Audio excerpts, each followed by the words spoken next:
beloved Boss Mike Cervera.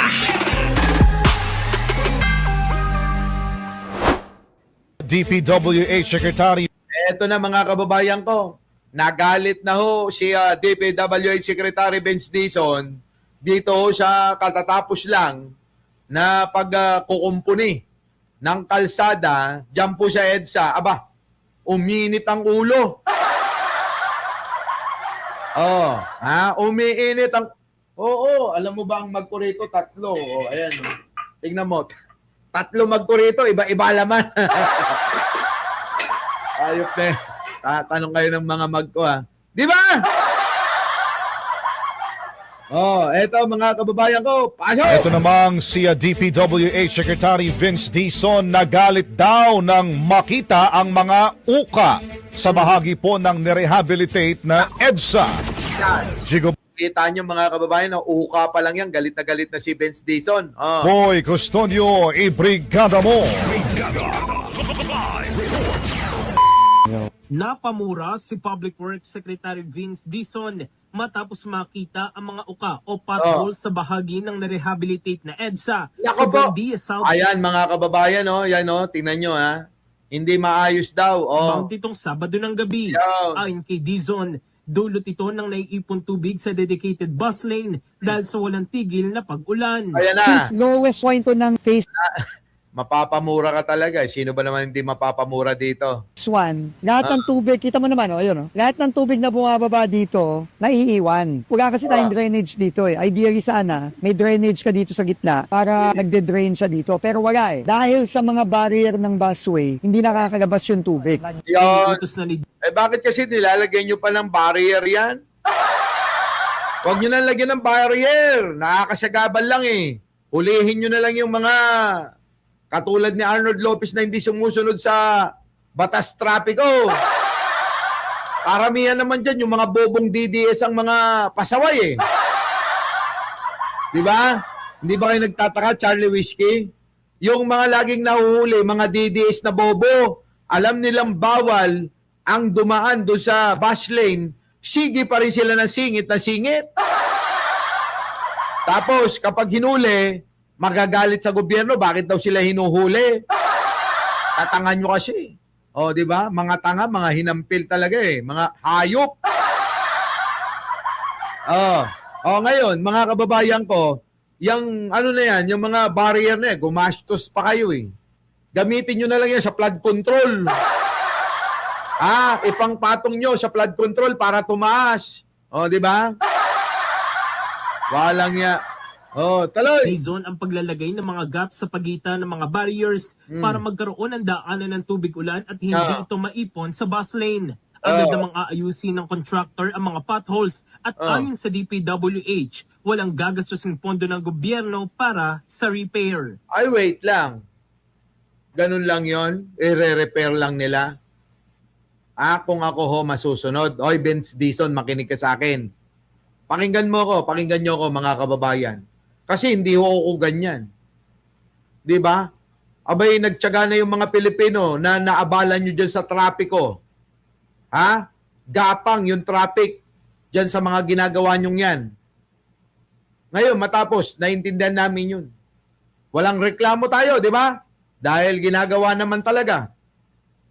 Pero yan, yung uulitin uli, yung aabalahin nyo uli, yung mga motorista, ay hindi ako papayag na walang penalty yan. Dapat yan may penalty. Hindi yung dahil dahil lang wala ho nasira. I-repair ko na lang. Ganon, ganon. Hindi pwedeng repair lang yan. Dapat mag-penalty kayo.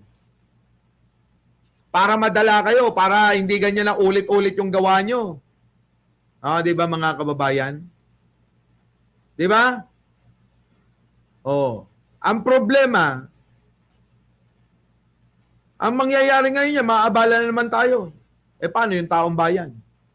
Ulitin-uli nila yan, okay lang pala eh. Kapag ka nagkaroon ng problema, babalik lang tayo, i-repair natin. bahala na si Batman. Ganon. Di ba? Oh. Ganon ang nang ganon yan. Pero kung pero kung ang mangyayari, may penalty sa kontrata mo, halimbawa, 1,000,000, 10% ang penalty mo pagka ikaw ay hindi sumunod o yung ginawa mo ay nasira agad o nagkaroon ng problema, depende sa laki o naging cost, abay 10% agad ang penalty niyan. Oo. Kung ako, yan ang ipapataw ko sa mga yang hayop yan. Yung mga contractor din minsan kahit na tama ang bayad, tinitipid nila kasi nakasanayan nila Diba? Diba, Jess? Maraming mga contractor, bato-bato sa langit, ang tamaan, wag magalit kasi marami akong kaibigan na mga contractor, Maraming mga contractor, yung mga yan, mga kababayan ko, parang binabaliwala nila dahil nakasanayan na nila yung mga kickback, yung mga pabigay-bigay ng mga suhol. Kaya lumalakas ang mga loob. Pero kung tayo, ang gagawin natin, sabi ko nga uli, ay magiging stricto tayo. Dito nga kay Vince Dizon, hindi naman ako bumibilib sa pamura-mura nito Oh, nakukulangan ako, mga kababayan ko. Ha? Puro lang ganyan? Wala. Kailangan may aksyon. Hindi puro lang dada ng dada. Tama? Ang nangyayari kasi kay Vince Dizon, dada lang ng dada, ganyan lang ng ganyan. Mura lang ng bura, mumurahin mo. Ano na nangyari? Wala nang update, wala nang follow-up, wala nang report kung ano nangyari. Meron ba tayong na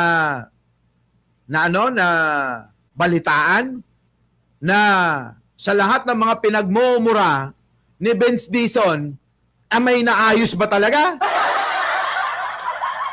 Natutuwa lang tayo kasi nga, pumunta ng Davao, nagmumura doon, putang ina, bakit ganito ginawa nyo? Bakit ganyan?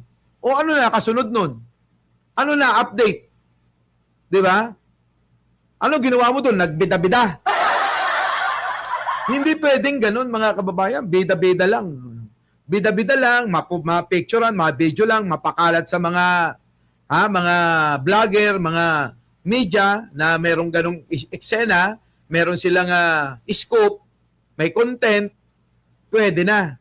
Ang tanong kasi dyan, mga kababayan, ano ang resulta ng pagmumura mo? Ano ang resulta ng pag-aangas mo diyan sa mga pinuntahan mong mga proyekto na hindi natapos ni Digong noong panahon niya? Tama, Miras Channel? Tayo naman Wala tayong masamang tinapay dyan kay Vince Dizon nililiwanag ko. Oo. Tayo nagtatanong at karapatan natin yun na malaman kung ano nangyari sa mga lugar kung saan nagbida-bida ka. Bida ka ng bida, pabida ka ng pabida. Ano nang nangyari dyan? Sa kapatid ni Saldico, yung proyekto niya na minura-mura mo. Meron na ba? May development na ba? Yun ang gusto naming malaman. Kasi binida mo na nagpasikat ka na ron Ulitin ko hindi ako galit kay Vince Dizon. Oo. Kung balak niyang maging senador, wala akong tutol. Pero kailangan nating punahin. Sabi nga ni Manong Bongbong, bantayan ang mga kawani ng gobyerno at sila ay batikusin kung may nakikita kayo na hindi tama. O kaya binabatikos natin. Ganun lang naman yan, mga kababayan ko di ba? Inabot na tayo ng oras, mga kababayan. Ang bilis-bilis talaga ng oras, di ba? Ito naman si Trigger man, Oo. Di ba? May action, hindi lang puro kuda. Di ba? Nadadali tayo parang si Duterte, daldal lang ng daldal, kuda lang ng kuda, pero wala namang gawa. Si Sara Duterte, puro lang pabida-bida. Tignan nyo, kakaantay natin ng resulta ng mga proyekto, nga. Ang tagal-tagal ng vice presidente, wala pang maipakita. Anong ginawa? Ayun, dinudugas yung proyekto ni Pangulong Bongbong Marcos sa Davao. Kasi walang may pakita proyekto eh. Putang inang yan eh. Di ba, Maria Inoue? Oh, babay po sa inyo lahat. Maraming salamat sa pagsama. Our beloved Boss Mike. Boss Mike.